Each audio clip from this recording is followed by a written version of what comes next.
All right, nutritionally, everybody assumes it's just protein, protein, protein, protein, protein, and that is true, right? But the biggest mistake I think that coaches make and fitness professionals make, or we'll say lack of fitness professionals if this is the case, but having people get on or allowing people to go in and do things like fasted cardio, or lifting fasted, or having low Hmm. carbohydrates on a non-workout day. That is so detrimental to somebody's ability to keep or gain lean body mass. It's insane.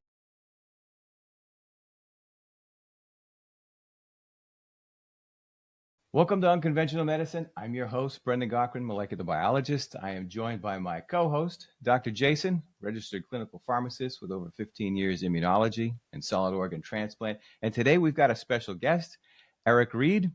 He's the owner-operator of 5 health clubs in Southern New Hampshire. He's certified ISSA. Eric has a revolutionary approach to fitness and nutrition, pushing the boundaries of traditional methods. And that's what we're going to be talking about today. Eric, welcome to the program. So happy you could join us. Appreciate it. Thank you for having me. Honestly, it's been waiting for this. Eric, give us a little background on how you got involved in this and where your passions lie. Well, that's a long story, but I'll keep it short for the viewers here. I've always been somebody that cared about fitness and cared about people, took care of myself for the most part throughout my life. So I thought, heck, why not get into the fitness industry? So that's honestly why I got into it, because I honestly wanted to help people. It was a job that was allowed me to be pretty selfless and take care of myself at the same time, if that makes sense. Yeah, that makes perfect sense. When did you really get involved with this? Was one of the passions that you had when you were a teenager, or how did that Yeah, all I come mean, as about? far as exercise, yeah, as far as taking care of myself, I've always been interested in it since I was a teenager. But getting into your 20s and your 30s and things like that, you got to put your big boy pants on and find yourself a career. So I wasn't sure early on that fitness could be a career that was, something that you could build a future on. And once I kind of took the leap about 10 years ago into it and giving it a shot, doing a little bit of consulting, I quickly realized that there's a heck of an industry here that you can build a life upon. So here I am talking to you guys Now, today. yeah, obviously you're an entrepreneur and you have 5 health clubs. How did that sort of evolve? Obviously, you don't step into 5 health clubs, so. Mm. Well, I started just like anybody else, right? I got into the industry, was running a couple of clubs to start, was like an area manager, then moved into a regional manager running all 5. Worked my way up the ranks, now vice president of my company. So, I put in the work just like everybody else did, but it was, that really intention-based brain that I have, that I guess is a gift and a curse that got me to where I am. You know what I always find interesting, and it's not interesting. It happens every year, and I'm sure it happens in your gyms. Is we're kind of ending the year, and we're going to be coming on New Year, right? And everybody makes these personal resolutions. I'm going to get into the gym, and I'm going to just do better. Yep. And I'm assuming you probably see the same influx every January. You get like this 20-30% bump in clients that come through the door. And then there's probably this massive attrition, right? Is that true for you? And then, how do you handle that? How do you keep people in the gym once It they is. kind of Yeah, made that super initial true. commitment? Yeah, no, super true. And therein lies the issue, right, with the industry. But since COVID, I'll say that that we call it our Super Bowl, right, is January. That's been whittled down. It's not what it once was. I'll tell you Hmm. that straight off the bat. But it is, an influx of new members. But I guess that's what we talk about today. What we're going to talk about today is, that attrition rate being as high as it is. What do How you do we get mean? What do you mean since COVID? Like, since what we was it like before and now? Like all right? COVID, So before we're like COVID, 2 years out from that. yeah, let's say that one of my clubs, sold 100 memberships in December. January it might be 200. No lie. And Mm. now it might be 130, 140. So it wasn't what it once was. I couldn't tell you exactly why. I mean, you could talk to anybody in the industry you want. Everybody's going to kind of guess on why that is. So not 100% sure. It's just been more evenly spread throughout the year, if I'm being honest. Hmm. February has been bigger than it was before COVID, even March. December has been bigger than January. Not bigger than January, but bigger than it was before COVID. So it's a really a odd phenomenon that's kind of gone on. I don't know if it's a health conscious thing or what it is. Maybe I it's the know fact that they've picked up on comorbidities. I know that's a big deal. That's And true. all the, Maybe it's yeah, not, I'm going to wait till tomorrow, or I'm going to wait till Monday, or I'm going to wait till next month or January. It's, I'm going to do it now. And that might be what's going on. And I hope that's what's going on because, yeah. starting a year isn't, the reason to get better. You should be doing that. If you want to do it today. what do you think about these, like I call them like infomercials on the various social media platforms where they're selling, there's always some latest and greatest gadget, right? I Yep. think they've this new gadget now. It's like called Tonal or something like that. Yep. And then they had these like workout mirrors, like where they had a TV screen into a mirror or something crazy like Yeah. that. Yep. Are you, I know you're a gym owner, so you probably be biased about, whether they work or not, but what are your just general thoughts? I mean, is it worthwhile to invest in these things or no? No, absolutely not. Because if you look on, Facebook Marketplace, all that stuff's for sale at pennies on the dollar. And, I'm a strong believer that if you don't leave your home to exercise, you don't exercise long term. It ends up being the treadmill is just a new drying rack, for your laundry and things like that. So, I mean, anything is better than nothing, I suppose. So, I'm a person that's for fitness. So if you're into fitness, you're a friend of mine. I don't care where you do it, but I would say that the most successful, path is going to be somebody that leaves their home, gets away from those, gets away from the kids and the dog and the laundry and all that stuff, and kind of puts that hour aside for themselves. Yeah, right. So ignoring the distractions. This is also like the skin in the game, right? Like you put your money down, you get into the gym, you see all the other folks and they're all making advances. So it becomes almost like a competitive thing too, which is a It's super driver. true. And, you can, spend thousands of dollars on these walls and mirrors and, things like that. But it's, why not go to your local gym and pay them $30 or $40 and you have everything you could ever imagine when it comes to fitness. But therein lies the problem. It's a supposed scary place to go, right? I think people get intimidated, and I get that. But as we all know, people that go to the gym, it's not really an intimidating place. But you can understand why that might be, and that's where we'll talk about later here. Ramp, kind of helps people get over that. I think gyms can be very intimidating. Like I think if you go into certain gyms, and even for me, that I'm fairly, I know how to work out, but there are some gyms I just wouldn't feel comfortable in. There's guys that are just maxing out on lifts, and I know people get uncomfortable with that. Like at your gym, what's the vibe there? Like, and how do you control that? How do you prevent your gym from becoming this testosterone laden guy only gym, right? And now you're losing women client, right? Like, how do you balance that? It really just comes down to basic gym etiquette that we push, pretty heavily. We won't allow the big, dropping of weights. We won't allow the grunting. We won't allow the chalk. You got to keep your shoes on. You got to keep your shirt on. If somebody gets, starts getting a little bit too aggressive, we'll just talk to them like a human being and just, say that, just take it down a notch. Now, people are trying to work hard, of course, but there's an equal amount of people that are also, they want an audience, right? So they're looking for a little bit of attention at the same time. And we just like to point out that, you're here for you. You're not here for them. Do you allow like people to come in and film? Because I know that's a big thing now. Very, very, very, very limited. We have areas in our gym, like a room or something like that, where you can do a little bit of filming if you wanted to, or somebody comes up and asks us, specifically, hey, can I, for 2 minutes, can I film this lift? And we'll make sure that nobody's in the shot and things like that. So we're good about being there for our clients, whether they, want to film or not. Because it is important to some people. They want to film a lift just to make sure that they have the right form, or maybe it's something they have to send their coach or something like that. So we like to be mindful that, there is a life outside of just cookie cutter, walk in, work out and leave. So, so let me bring you back. Like when I first got into the gym, this was the 90s, and there was very little science involved in what was going on. Like we had, the workout magazines or whatever. So we were paying attention to the guys like Arnold and those crazy Mhm. number of repetitions and sets and all of that stuff. Yeah. Obviously, there's a lot more science involved now. We've made huge strides in nutrition. We have technology.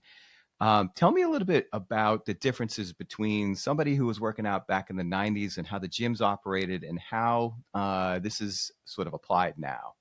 I mean, that's a tough question too, because a lot of layers to it. I mean, but some of the main differences are there weren't that many gyms back then. In the late '90s and early 2000s, it was Gold's Gyms and Bally's and things Yep. like that. Where there was not a lot of places to go, not a lot of options. So I think that's the biggest difference now is that there's a different type of gym for every modality and fitness available. There's a different building, different door for every type of fitness now. So that would be the difference now is that it's not all bodybuilding or step aerobics. There's everything in between. There's CrossFit. There's these boutique gyms and things like that. You got your again, I could name off all the gyms that are out there, the Orange Theories and Hot Works and things like that, and Pilates studios. So that'd be the difference. Is just it's taken the elements of fitness that used to be maybe inside one building, and now spread it out into multiple. So, all right. So somebody comes into your gym. Obviously, you have a different approach for someone in their teens and 20s Big time. versus 20s, 30s, and 40s. What Yep. so what does that look like? Well, it really comes down to, and here's I guess a humility point in the industry, which is what I've watched happen over and over because I've consulted for gyms and things like that, and I just see the same problems over and over. It's that lead conversion process is so broken in the fitness industry. And that's just because our salespeople have been so motivated by money and selling memberships. And then, giving you your key tag saying good luck out there and then on to the next. We take a different approach. We sit down with our members. We have a proper onboarding process. And it really comes down to sitting down and saying, well, why did you come into the gym today? What are you looking to accomplish, Brendan, right? It starts there. Because when we start spitting out what we have or why our museum is the best museum and why we're better than the gym down the street, things like that, we start getting into that less intention-based kind of scenario where the disenfranchised members or non-members out there, that number continues to grow. And that's why, because they feel like they're being sold something. Whereas, I take a different approach and said, well, what exactly are you trying to accomplish? What do you know? What don't you know? Meeting them where they're at and then putting them in the great level of fitness that they should be in. And that's been a huge success. And okay, so let's do a deep dive in that. So somebody comes in, Okay. they're in their 30s or whatever, and they're saying, okay, I this time let's say my goal is to tone up and lose fat, right? So there's your two goals, right? So Mhm. what's your approach? And I know that you're a big nutrition guy too. So like trying to figure out what that combination is of protein and carb and so Yeah. forth. That's probably a big part of it as well. And then how many Mhm. times you work out and how your Yep. workout adjusts over time. What does that look like? Well, at the very base level, I guess the main question is, have they worked out before? Are they, continuing education, or is this a new situation to them where they've never done fitness before, or maybe it's been a while? So there's a lot of questions. And again, I know what you're trying to ask, but there again, if I just spit out an answer that was, just kind of saying, all right, here's how I work out this person, there's so many questions I have to ask that person to be able to really give them what they're looking for. Because again, the industry has failed when it comes to giving people what they think they need rather than listening to what they actually do need and then kind of moving forward as they should. But I mean, I guess I'll default, 30s. Somebody in their 30s, relatively healthy, looking to just come in and get some exercise in. I gave them 3 days a week, proper nutrition. But even still, it's not all or nothing on day one. It's like, hey, can we get you to exercise 3 days a week and eat a good breakfast? Right? We'll start there. So it doesn't have to be that all or nothing. And that's what's led to a lot of disenfranchised non-members as well, is that we said today, you start your fitness journey and you're going to work out 5 days a week and you're going to eat kale for lunch. And that's when it went, no, I'm not doing this, right? That's why it was, all right, I'm going to go home. I'm going to get myself a treadmill. or a tonal wall or, a thing of dumbbells or something like that. That's part of it, right? And again, there's a big issue there, but we're All getting right. better. So let me throw a couple of questions out at you.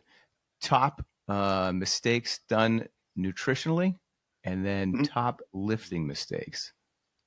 All right, nutritionally, everybody assumes it's just protein, and that is true, right? But the biggest mistake I think that coaches make and fitness professionals make, or we'll say lack of fitness professionals if this is the case, but having people get on or allowing people to go in and do things like fasted cardio, or lifting fasted, or having low Mhm. carbohydrates on a non-workout day. That is so detrimental to somebody's ability to keep or gain lean body mass. It's insane because everybody on this call knows that carbohydrates are your energy source. So if you're not eating carbohydrates, good luck on what you're using for a source of energy, right? So that's the biggest issue I think in nutrition is it's just as long as we're eating high protein, everything's okay.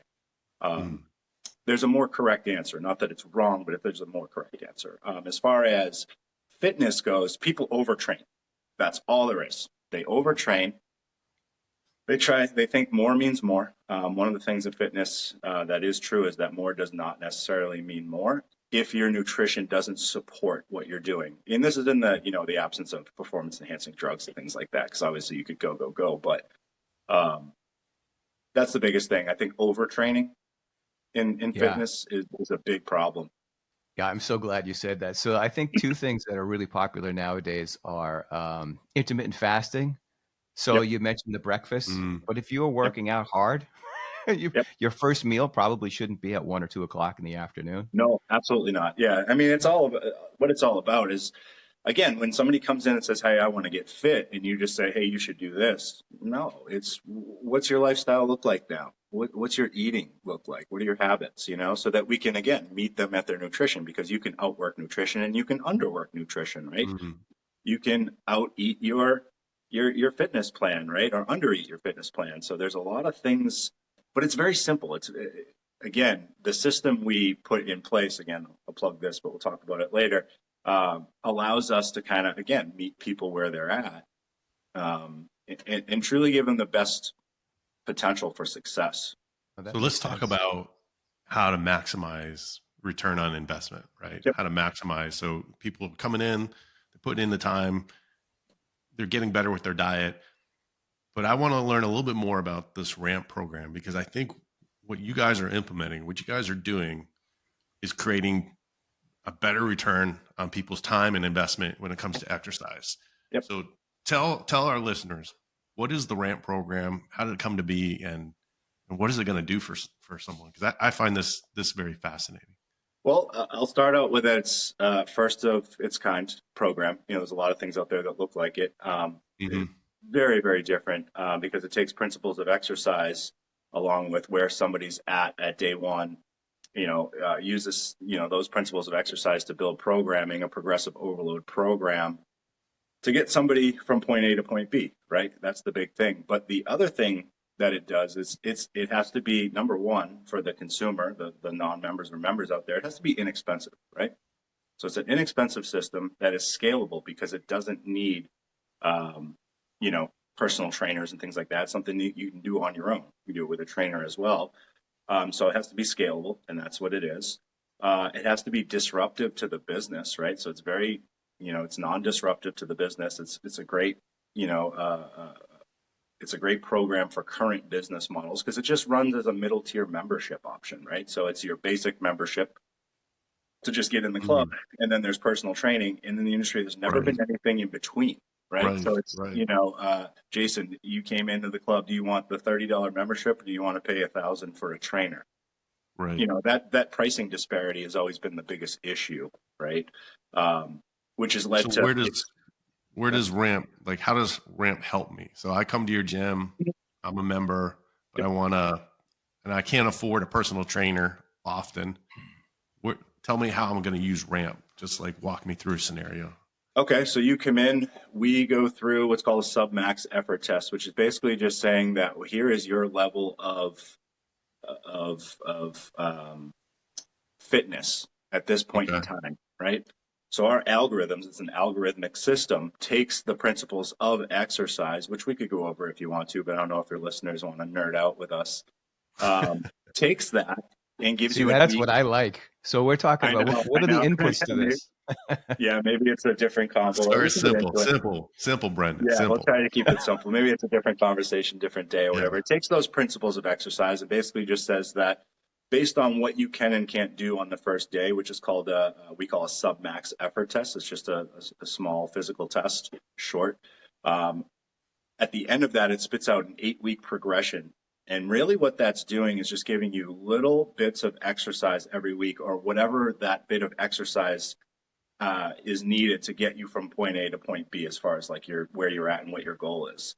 And all you have to do is follow that. It gives you the nutrition that's going to support both your basal metabolic rate, and maybe you want to put a little plug here what basal metabolic rate is. It takes that plus the increase in movement we're going to do, and so we have you covered there with the nutrition. And then at the end, at the 8 weeks, we do a check-in, basically just show you how much better you got internally, with basic health markers involved as well. And then we do it again. We test you on that week 8, go off again. But here's the part of the secret sauce of why RAMP is successful is that it writes in the principle of diminishing return.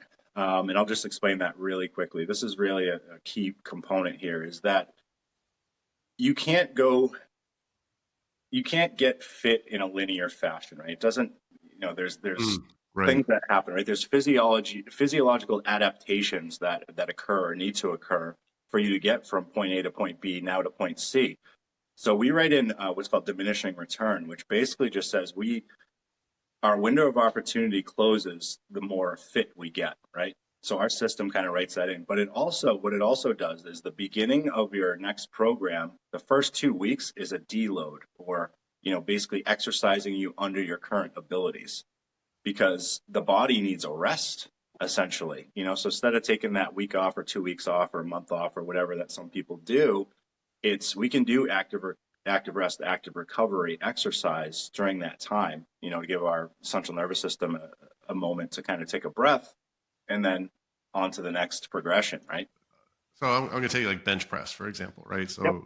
let's say I get on the bench and I'm benching 250, and I enroll in the RAMP program. Is it telling me at the end of 8 weeks I should be able to do 270 or 275, and Yep. it's training me to get to 275? Exactly right. So when you do your test, let's say that you did 250 pounds for 1 rep. If you were able to do more than 1 rep, let's just say that you did 4 reps at 250 pounds. What our system will do is come up with a projected 1 rep max based on those repetitions at that weight. And then after 8 weeks, based on that diminishing return wheel that I was talking about, we can choose, the level of increase that you're going to have at the end of that time. So if I think that you're an absolute beginner, Jason, you're just a freak of nature that can bench 250 4 times with first day in the door, I'm going to say that you have a large window of opportunity, right? Mm-hmm. Whereas an Olympic athlete or something like that, or a really serious powerlifter, they have a very small, window of opportunity. So their progression would be a lot lighter. Because they're further along. Yeah, because if I gave them a huge window of opportunity and the volume of exercise I was giving them from day to day, week to week was large, they would never be able to keep up with it. Oh, I see. So that's what I was saying. We meet people where they're at, because the first thing we need to figure out is, how much opportunity do you have left? Are you 50 pounds overweight? Okay. And you have low muscle mass? Okay, you have a large window of opportunity. So I'll open that window. I'll turn the gas all the way up, so to speak, on their plan. Not that it makes it more difficult. It just says that from week to week, that person's going to progress faster than somebody who's in shape. Mm-hmm. Okay. That makes sense. All right. I have a question for you. Showing you the program would make more sense, but I come across a lot of women in particular who have adrenal fatigue. So, these are professional women who have a lot of stuff going on within their careers, and then they come home and there's a lot of stuff going on at home, and they just basically end up burning themselves out. So I think from their standpoint, there's a level of frustration where they'd like to get in shape, but they're not hitting their goals. So like if somebody comes into your gym and they're, this is the state that they're in, a lot of times they don't even recognize that they have adrenal fatigue. And I'm sure that the approach is different. How would you take care of someone like that? Again, it really comes down to where they're at. And that's why it's so important for us to intake somebody the correct way and really figure out what it is that's going on with them. Because if they have adrenal fatigue or something that hasn't been, maybe they haven't even realized it yet or talked to a doctor about it or something. I mean, the first thing I would do is have them talk to their doctor, right? And see if there's anything that's going on, get some blood work and figure out what's going on with them. But if I'm being honest about, somebody just comes in and says, I'm tired all the time or whatever, one of the things I'll say is, exercise is probably going to improve that, right? Because again, the fatigue, being down on yourself and tired, and even now going into like the winter and stuff, everybody gets a little bit lower and slower as far as their attitude goes. Everybody on this call knows what happens to you after a workout or during a workout, even the ones that you didn't want to go to. There's this overall feeling of accomplishment and things like that. But obviously, physiologically, exercising, moving the body, getting the blood flowing is going to make you feel more vital, right? You're going to feel more alive and, be in better spirits and things like that. So I think it's just a larger whole, right? That fatigue is just a larger whole of other things kind of going on as well. And I think fitness is the best remedy for that.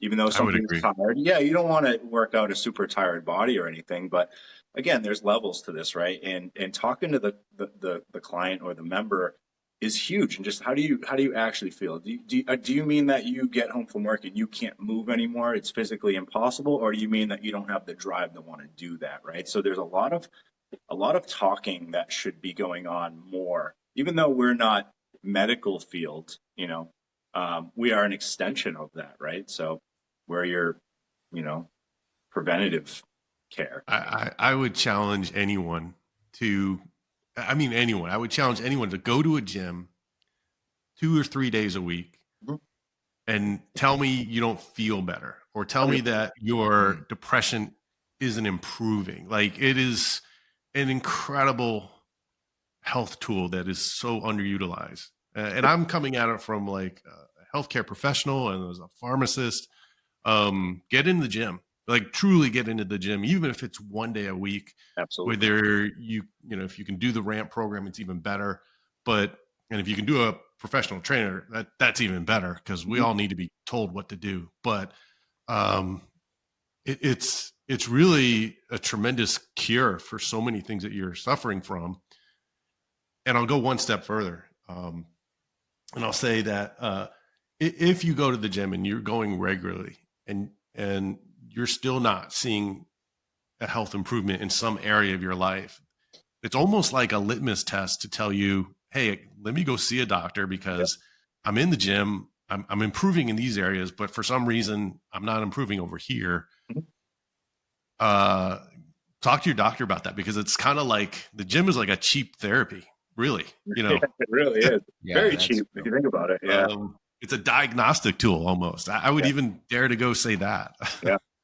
No, you're so right. I mean, and it's, maybe somebody does need to go talk about hormones, with their doctor and things like that. And that's an ecosystem we're building as well with RAMP. And again, I'll leave that for another conversation. No, let's not leave that. Let's talk about it. Okay, let's go for it. Okay, so we have something, called Gym Doctor, which is an extension of RAMP, which is basically going to be an ecosystem of all natural, holistic doctors who own their practices, and every different, kind of concentration that there are out there, HRT specialists being one of those people, where our RAMP participating locations, our members can go on and talk to a doctor about, what's kind of going on that maybe they don't want to talk to their primary care about, or maybe their primary care is, this is what we need. I don't want to offend anybody, but maybe they're a little bit too, soft in their approaches, or maybe they're closed-minded to some things out there, some natural holistic remedies. But you nailed it, Jason, is the number one, is get to the gym and see if that can help you first, right? I'm feeling lethargic, I'm overweight, I'm not feeling good about myself, I have anxiety, right?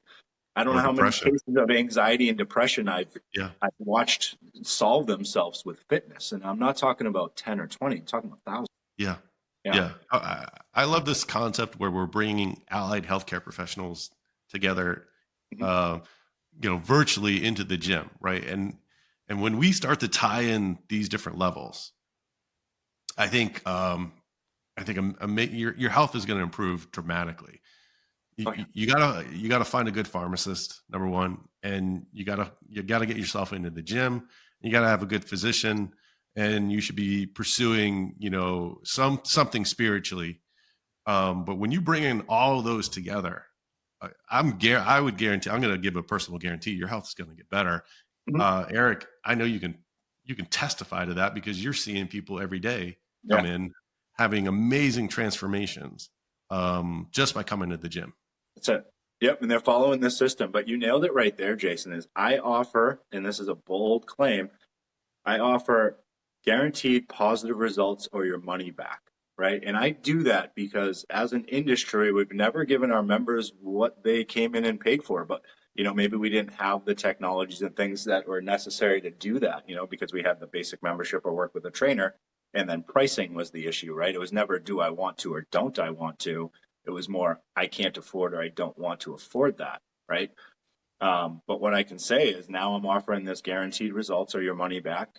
And believe it or not, most people won't. I've given back $0. All somebody had to do was come in 3 days a week, follow nutrition, even 50-50, and you're going to get better. There's no way you don't, unless there's a underlying, medical condition or something like that.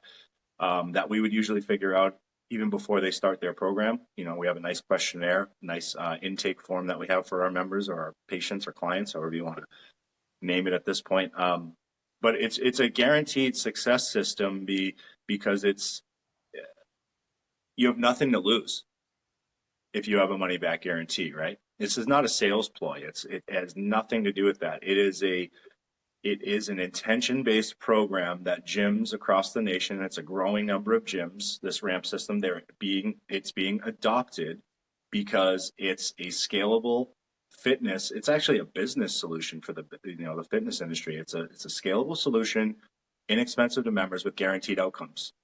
Tell me a better situation than that, right? And based on that intention, gyms are making quite a bit of extra revenue.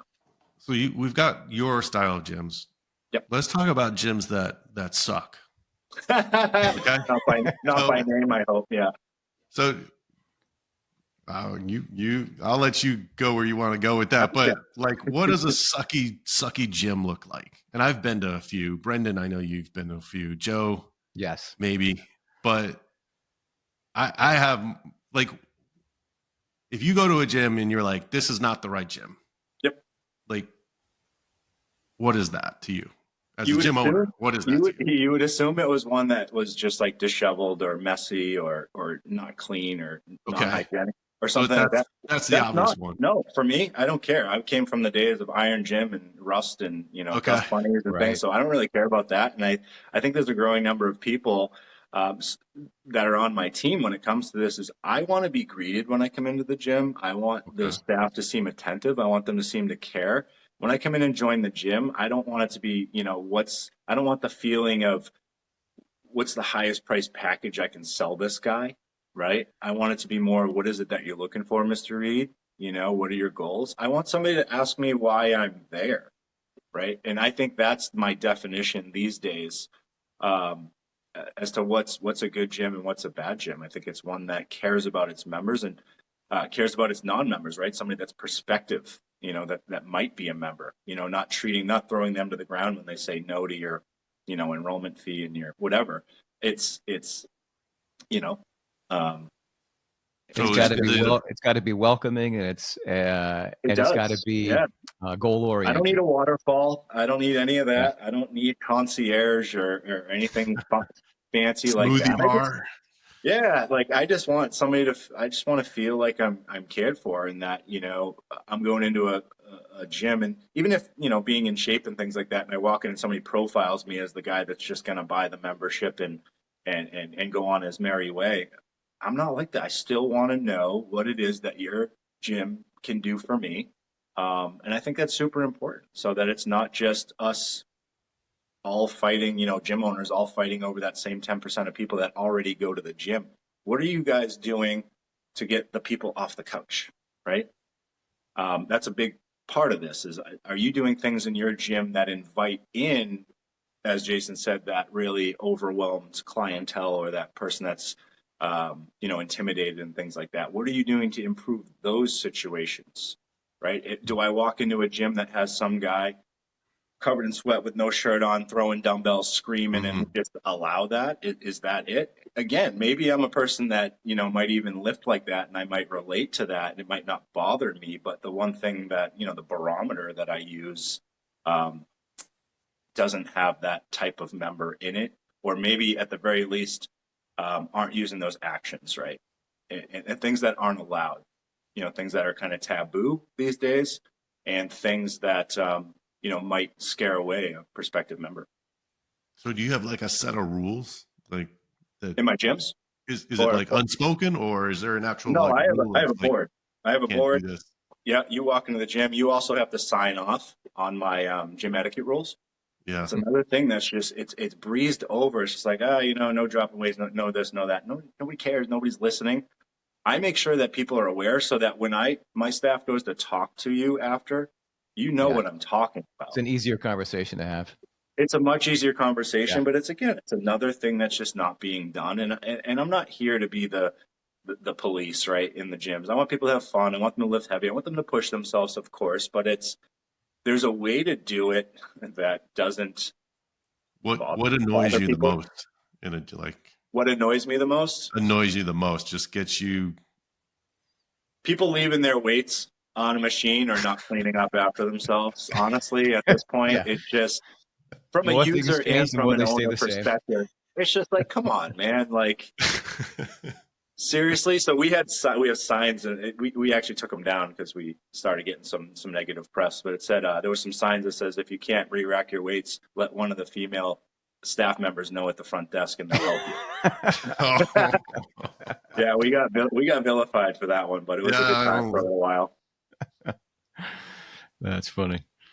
You have to do something, right? There has to be some comedic relief, right? If somebody leaves the same candy wrapper on the floor in the bathroom, I'll put up a sign that says, if you're going to bring candy, and make sure you bring the owner a piece, things like that, just calling out the obvious without, and then it immediately stops, right?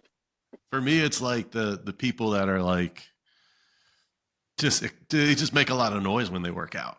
Yeah. It's like, the grunters. Why is that necessary? I don't know.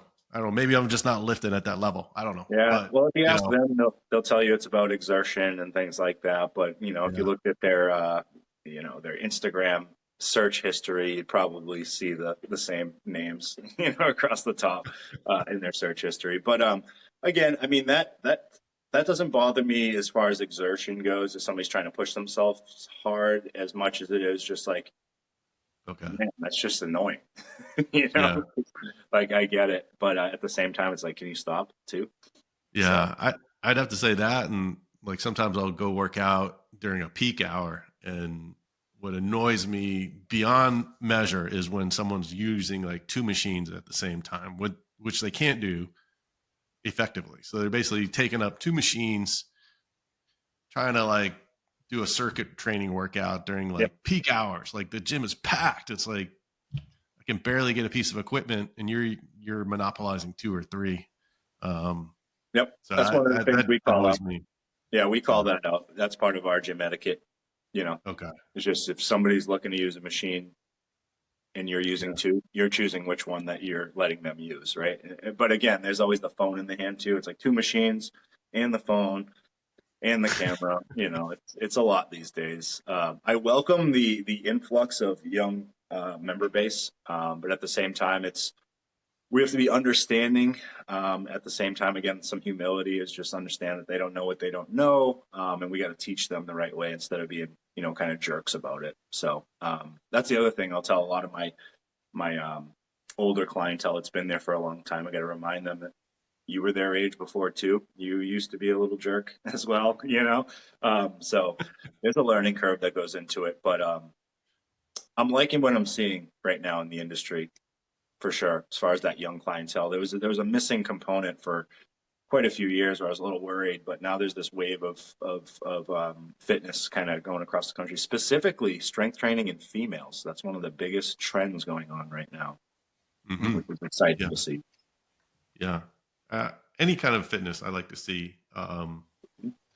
And it's always needs to be balanced with, realistic goals. I think one of the downsides to social media, Instagram, TikTok, mostly Instagram, is these fitness models and some of the, they're using apps. They haven't achieved the goals, but they're using apps to make them look a certain way. Sure. And it's almost like it feels, well, it is unattainable because you're using an app to make your abs look smaller or tighter or better. Right.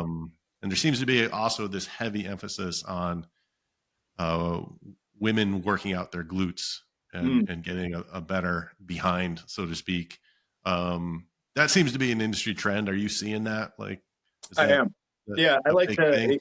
Yeah, I like to welcome and educate at the same time. It just says, your glutes look great, but don't let the rest of your body, make your glutes look great. Is that just for women, or is it for men too? Are you asking for a friend, Brendan? Yeah, right. No, I'm not asking for a friend. Yeah, okay. men are upper body. Is this just gender bias or what? Oh my God! But yeah, men are usually most concerned with lifting as much weight off the floor as they can, whereas women just want to, hit the glute drive or the hip thrust until they can't move. So this is interesting. So women want defined bottoms and men want big chests. Is it as simple as that? Not more defined. Or less? They just want them big. Everybody wants the big booty. It doesn't even have to be defined as long as it's large. Yeah, men are upper body guys, right? That's why you see that. Yeah. Physiologically, I know we're different, right? I don't want to get into that, but I understand. But guys want the glamour muscles, and for ladies, glamour muscles are on the bottom half. Yeah, no, that makes sense. I like your approach where you end up bringing, the holistic physicians in. That's super unique. A game changer. Yeah, it's a game changer. It's something it's going to be really, really, really, really big. Especially like we're obviously, wraps, yeah. Mm-hmm. Yeah, no, and we're unconventional medicine. So, the conventional approach to physiology is, I kind of look at that as sort of a dead science. The folks who have been doing it right for a while have been, naturopathic chiropractors, and what they'll do is they'll run very specific blood panels on you, try and figure out hormone levels, and just vitamin, mineral content, look at your thyroid, all those things. So if you have somebody that's in the gym that's hitting a wall, that would probably, as you said before, it would be a game changer for sure. But what's the sort of top one or two things that you see once they hit that wall, see somebody holistic? What's the change that's like high up on that list? If I'm understanding the question, really what I'll say is, like, somebody comes in, they do their first ramp program. The first thing they already do is they're already kind of doubting themselves, saying, I'm going to do this because there's a money back guarantee. My friend did it. If I lose 5 pounds, great. Then we get to the end and they love it. They lose 20 pounds. Then when they get into the holistic nature of, hey, I half-assed, I don't know if I can say that. I half-assed my way through this 8-week program. And look how well I did. Then it goes, well, what else is out there? What else could I have been doing, right? So this system, makes a very easy entry-level situation for those new people that says, I'm going to show you quick results. I'm going to get you results really quick so that I can show you what you're capable of. Number one, grow that confidence, right? Get you through get you graduated through your class level so that you say, wow, imagine if I followed it, instead of 50% on nutrition, I followed it 75%. And imagine if I added, some sleep supplements, that help me sleep better, right? And help me, some vitality vitamins and things like that. That's where the magic happens, is once somebody realizes that it is possible, and that it works for every person and it doesn't have to cost thousands of dollars, that's where the addiction, the new addiction, comes in. And it says, well, if I just keep improving little bits all the time, I don't have to be perfect. I'm still going to get better. And that's where that people start getting into that. I don't want to say obsessed, but it's, they get obsessed with what else is out there, right? Yeah, so they're getting beyond. It's a psychological hurdle first. Once they get 100% over that, psychological. yeah, and they start to see the gains, then it's like, what Yep. else can I do? Which makes sense. I was listening to Charles Barkley, right? Everybody Yeah. likes that guy. So he was telling a story of when he first got on to the 76ers.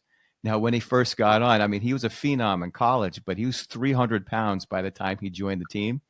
And he wasn't getting any playing time. And he went up to Moses Malone and he was like, how can I get playing time? He's like, and Moses Malone obviously was very candid, shall we say. He's like, you're never going to see playing time at 300 pounds.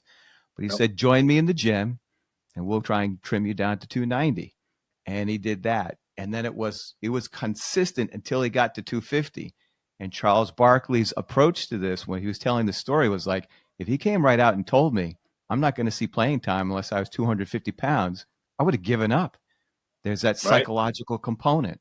So true. So true. And that's, again, the first thing when you onboard a new prospect the right way, it's more, not what's the total weight you want to lose or what's your ultimate goal 5 years from now. It's where do you expect to be in 2 months? Where would you be happy to be in 8 weeks from now, right?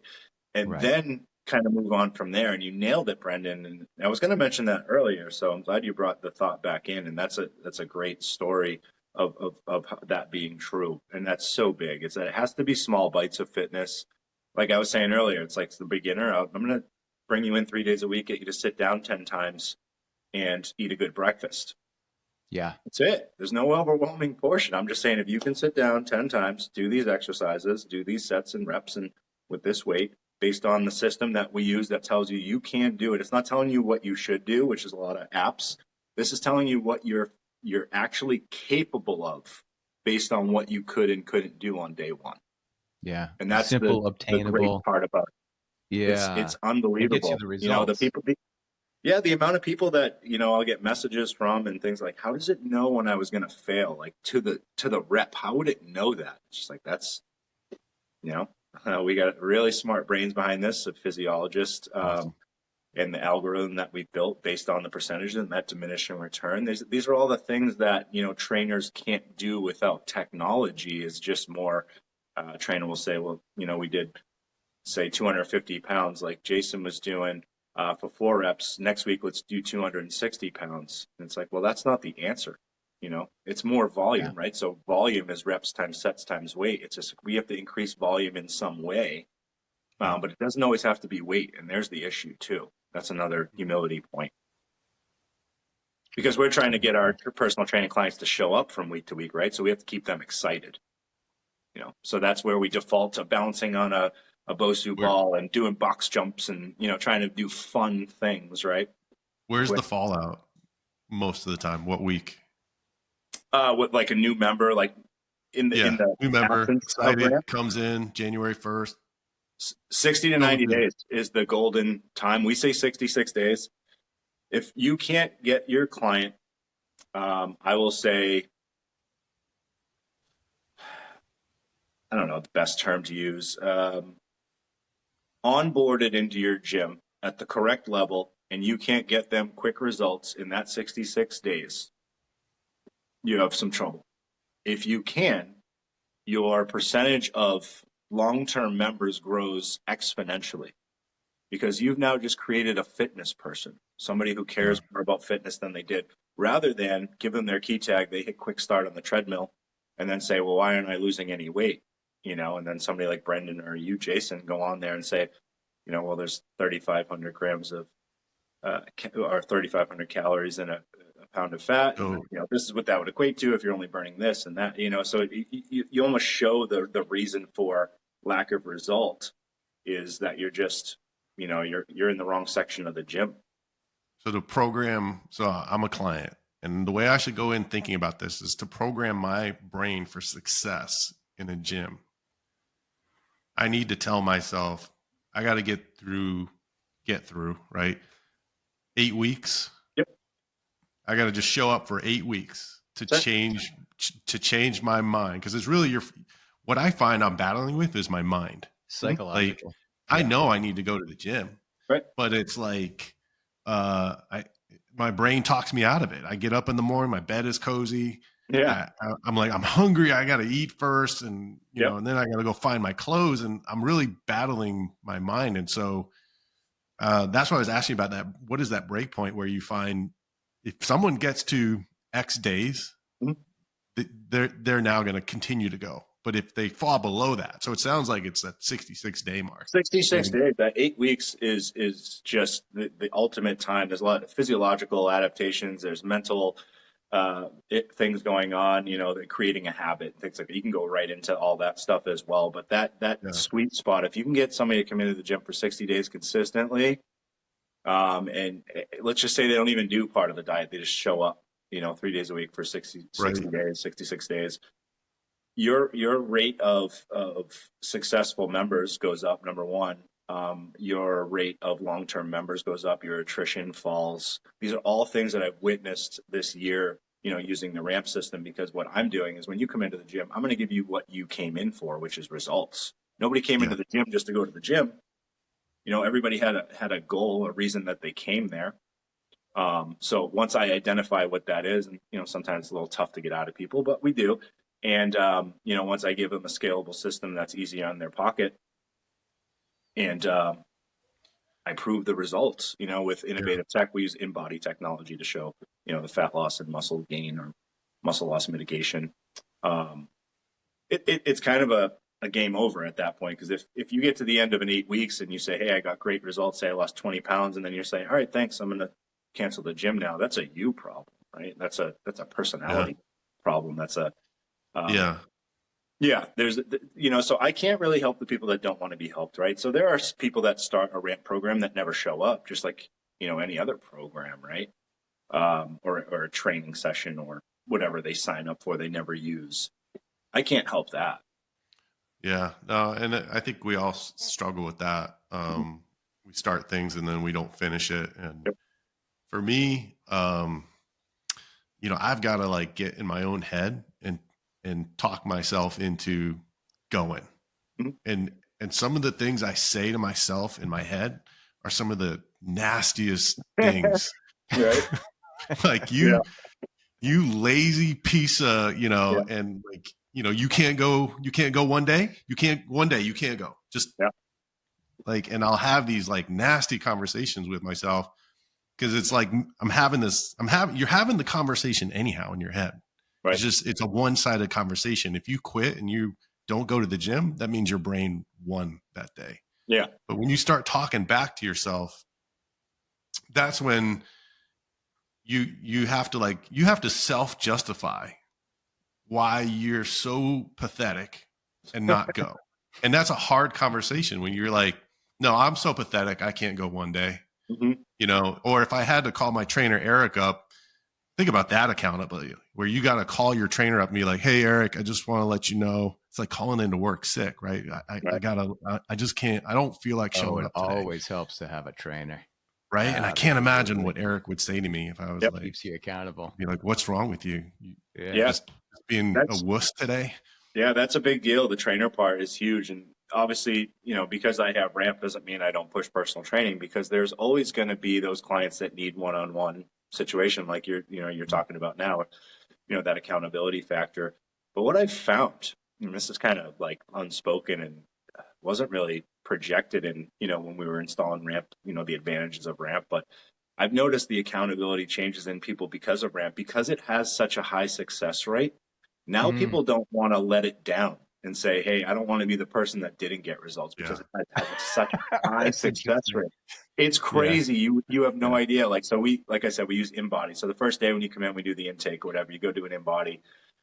People are like, oh, I don't want to know how fat I am or whatever. It's like, all right, don't worry about it. But in 8 weeks, we show them we go to show them those results. What they find is we're walking to the in-body and they're telling me all the things they did wrong with why they're not going to be successful. Right. So there's the compliance portion that says, hey, I am admitting right now that, I don't even deserve a refund because I did all the things wrong, right? And then we get there, I show, and always in my head, I'm like, you're already going to get better results because you were doing way more for 8 weeks than you were the prior 8 years, right? So I already know you're going to get good results, right? Then we get there, they crush it. And again, that's what we were talking, Brendan. That's when it goes, holy cow, imagine if I, right? If I And was that's where it happens. That's the 80% click. compliant, if I was 90% compliant. Yeah. Correct. I That's think it. what you It's this said, whole thing. yeah, I think what you said right there is really important because I think the old model is, and I think this is where a lot of people get caught up, is they just jump on the scale. And that really is a terrible metric. Of course. How much did I lose? I mean, a pound of fat versus a pound of muscle. How does that look on my body and that kind of stuff? Mm-hmm. So this analytical tool gives you a ton of metrics that you can take a look at to see where your strides, where you're really hitting it. So it's that positive feedback that keeps you coming in. Yep, because there are people that, say female specifically, right? They come in and they're 145 pounds and they say, hey, I wanted to lose, 20 pounds. And I'm sitting there in my head, I'm like, 20 pounds, maybe 10, right? Maybe we'll put 5 pounds of lean mass on you. It would look a lot better than losing 20 pounds, right? Little nuances like that. But once we show somebody that, say somebody was 140, 145 pounds and they come back, they're 138 to 140 pounds, they only lost 2, 3, 4 pounds. But we put 3 pounds of lean body mass on them, and they lost 3 pant sizes. Is anybody upset about that? No. Right. And this comes back to this whole conversation about basal metabolic rates, right? Yes. This Huge. is if you're working out and you are exchanging fat for muscle, then the time at which you are sitting at your desk doing nothing, you have that additional burn right there, and that makes a huge impact, right? Huge. And great point, because we were talking earlier, way back, I'll bring us back in time here. We were talking about like why this program's kind of different than what's out there. We didn't really get into it. But the big thing is, how can a program or anybody or any trainer be successful if, number one, we don't know where they're at when they start? So a submaximal effort test with an in-body reading or Staiku or whatever you use out there. If we don't have a starting metric, how do we move forward? Mm-hmm. Right. If we're using just the pant scale, okay, let's agree we're using the pant scale. Okay, I lost, a pant size or 2 or whatever. That's what's different about this is we take where you're at based on what you can do. Here's the goal we're trying to get, in the next 8 weeks, for example, and we get you there, right? That's all there is to it. But unless you knew that basal metabolic rate, right, and you knew that muscle mass content, and you knew their visceral fat levels, and you knew their intracellular and extracellular water, like how do you know what that weight consists of, right? So True that. That's very true. It's so huge. It's so huge. And again, I'll go back to Jason when you said like a bad gym. Once I get into a gym and I realize that their means of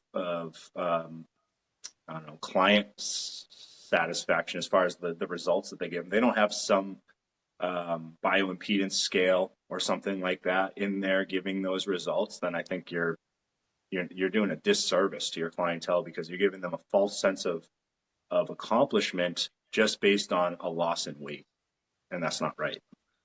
You can be metabolically worse after losing body weight, right? If you're not losing the right weight, you can't be. Sarcopenic obesity is a great example, right? Right. No, that's a good example. Mm-hmm. Do you have, I don't know if you have this, do you have any numbers on, retention rate or diminishing attrition rate for the members once, like before ramp and then after? And I think what that's going to speak to is, certainly that's beneficial from the owner's standpoint. Yeah, no doubt about that. But really it's showing motivation and outcomes for these individuals who stick with the program. I'll say that I'm most excited about this throughout the whole thing, like getting people results. It's so fun. The community change, everything's amazing. Everybody's happy to be there. Staff's happy to be selling something that's helping people, et cetera, et cetera. But the big thing for me is I'm trying to make normal people, or I'm not saying normal, I guess it's a bad word, but people that are non-exercisers, I'm trying to turn them into long-term exercisers, right? The average Joes. Yeah. How do I turn the average Joe into an exerciser, right? How do I say, hey, I know that you were screwed over in the past, or maybe you had a bad experience with fitness, or maybe you think it didn't work for you. How do I make that person believe that, right? So what I'm doing is improving that I'll use my clubs as a metric. I went from a 3.6% monthly attrition rate in my clubs, my 5 clubs, a 12-month, kind of rolling, 3.6, and now I'm under 2.8. So wow. whatever that percentage is pretty significant revenue-wise when you talk about bottom line. And this is rolling attrition, and this is, and even the revenue portion, which has been pretty crazy, about 8% to my bottom line in the first year. It's compounding. That's the beauty of memberships, right? It's the beauty of showing your member results over and over and over, and them telling tons of friends. I've never seen in my days the amount of referral basis that's going on in my clubs and the clubs that, license ramp, because there's, a lot of them out there now. It's a growing number. The referral basis is huge, because here's another really cool point, and I don't mean to, steal the show here, but I license ramp for some of my neighbors as far as like gyms that are in my area. And they're like, Eric, why the heck would you sell your competitor ramp? And I'm like, competitor? What do you mean? Like, why am I competing over the same 10% of people in my area that already go to the gym? Why do I, not that I don't care about those people, but that's the problem, right? Is we're saying my museum's better than your museum, when we could be instead working together with the same message, saying we have a system, called ramp, that's measurable, repeatable, it's scalable, it's inexpensive to our members, that's guaranteed results of your money back. If we're all echoing that same thing, we're bringing in the people off the couch, and it doesn't matter where they go. They're just going to the gym that's the closest to their house. And that's the only difference. So why aren't we waking up more people? Why are we saying competition? I'm saying let's complement each other and get the results to the 270, I'm sure you guys know the actual number, 270 million overweight or obese people in the country. Why aren't we talking to those people? This is how we do it. We have a commonality, right? Have a modality, in the medical word, I guess, have a commonality that we use, a systematic approach to fitness that says, if you do this amount of time at this progression, this rate of load, things like that, you're going to get great results. And if we're all echoing the same thing, and we call it the fitness Big Mac. Rocco, my partner, and he's the guy I got to give, a million kudos to, because he's an amazing person, and he made this whole thing kind of happen. But fitness Big Mac, terrible analogy, but great example. It doesn't matter where you go, right, and get a Big Mac. I'm sure you might have had one before, right, in you guys' day. It's all the same. Where you go. Yeah. It always tastes the same. It's the same process everywhere you go.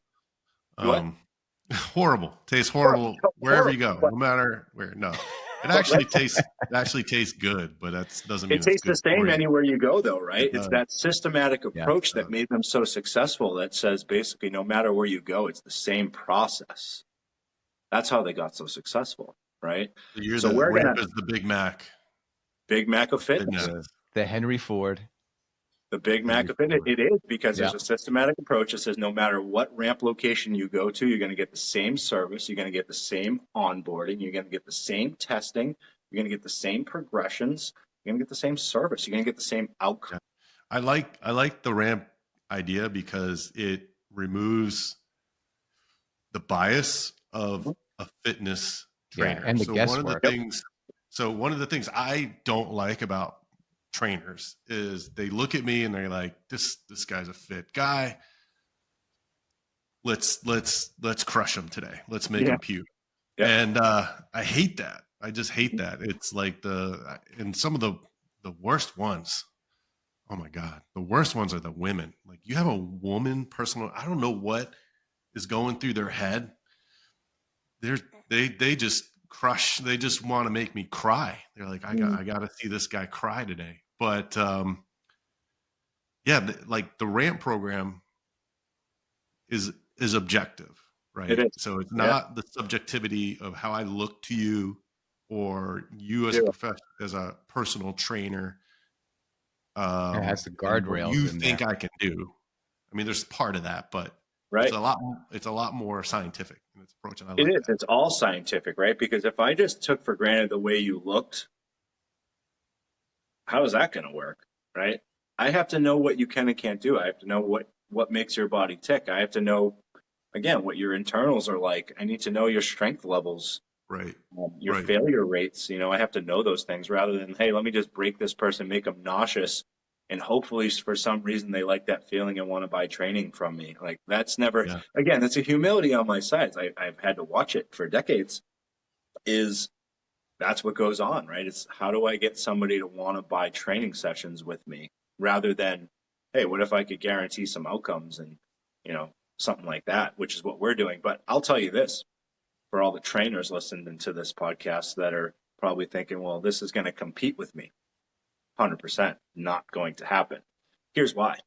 I run this as a middle tier membership option. It is a membership option. You come in the gym. It says basically, instead of saying, hey, do you want basic membership or $1,000 for a trainer, I'm saying, let's get started here because I already know that only 3 to 4%, maybe 5% of people come in and say, all right, I want a trainer. And that's a very terrible number. It means 97% of my members aren't getting anything except for a key tag, right?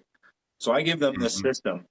I have so many touch points with that client for them to talk to a trainer because when these people add on a trainer and supercharge that experience with Ramp, it's game changer, right? Because it takes all the arbitrary nature you were talking about, Jason, about being with a trainer, because now they're Right. going to be coaching based on the scientific algorithmic program that was built for this person. Now they're just offering variation, rep, cadence, things like that. Just being a coach, right? Because we know that coaching it's not always a physical. Sometimes it's a mental session, right? Sometimes Yeah. it's a psychology session. Sometimes I couldn't tell you the last time I had a coach or have seen a coach sit down and say, hey, instead of exercise today, we're going to sit down and talk about nutrition. Why? Because it's not exciting, right? It's not glamorous, right? We're not jumping around, we're not hitting battle ropes and things like that. It's just like let's stop the nonsense. Let's get together and do what people need. But at the same time, I get it, right? Because there's never been these tools out there. There's apps out there, like I said, but Yeah. here's where they were different, right? So we build an algorithm based on somebody's abilities or non-abilities, right? Either way. What these other programs are is like a closet or a pantry full of exercise and nutrition that the trainer just pulls from, says, here's your program. Now it's just in the form of an app instead of written down on a piece of paper. I mean, there's more functionality to that. Like I give kudos to those programs, things like that. But I guess when I get the most heated is when somebody says that your ramp system looks like this, and I'm just like, oh man, not even close. Mm. But I get it, at the same time. So that's the quest of what's going on right now. The biggest challenges that we face are that there's a lot of tech out there right now. But what I can tell you is you can search all you want. There's nothing like our program. It's the first of its kind. So how accessible is this? Like, how many gyms is it in my area? Is it It's a across growing the? number. So I'm under NDA for some of our situations at the Okay. moment, but Okay. I'll say dozens of gyms right now, hundreds in the pipeline, possibly even thousands, based on the interest that we have going on right now as we speak. So it's going to be huge. It's already out there. It's going to be out there. All the locations will be listed on our website. Participating locations and things like that. But it's a wave. It's a wave of let's give our members what they came in and paid for, right? Let's give them what they came to the gym for. Like that's all this is. It's an intention-based system that breeds quite a bit of revenue, as a result. But it starts with intention. Mm-hmm. So for those that are listening and they want to get connected with you Yep. and learn more about the RAMP program, Yep. where can they go to start learning, and how can they connect with you? All right. Well, licensees, I'll start with that. If you go to rampgym.com, you can go on there and, drop us a line. You'll end up getting onto a phone call probably with me. I'll show you how great the program is. I'll give you a demo of the program, whatnot. So rampgym.com. For the members that are looking to get interested, there's going to be a separate portal for that coming soon. But if you go onto our Facebook group, just search Ramp by Gym Doctor, RAMP by Gym Doctor. Same thing on Instagram. You're going to see all the clients, all the locations, all the participating locations, because we celebrate all the wins. This isn't a secret system. We make sure that everybody knows that everybody in the system crushing it. Not just sometimes, not once in a while, not almost always, every time.